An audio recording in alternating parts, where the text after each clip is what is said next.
Hi, so for me populism is an expression of power. If power flows up from a grassroots movement, we say an idea is popular.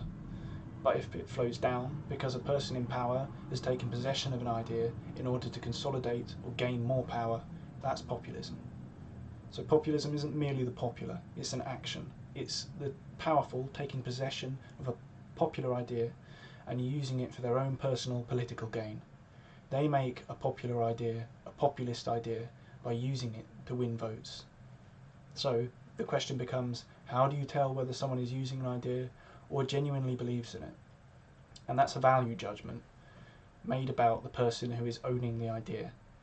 Are they a popular representative of a popular idea acting in the will of the people, or are they a populist who only represents themselves and who uses popular ideas just to win votes and power? And that's subjective. And the accusation of populism is a subjective slur, which is used to do three things: discredit the politician, discredit their ideas, and to demonise democracy and the crowd, to make voters seem like an easily manipulated, unthinking mob rather than a critically thinking group of individuals. So if it's a subjective value judgment, this presents the paradox of populism, which is, how is consensus achieved about what is populist and what is merely popular?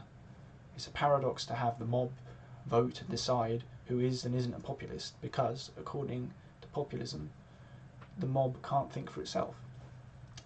So the question then becomes, who is deciding what is populist? Who is creating the narrative?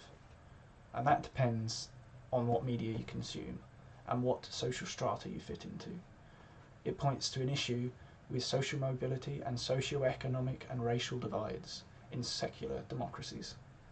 I'd argue we need proper systems of representation and systems of recall so that representatives are accountable and can't lie during the election cycle and still hope to remain in office.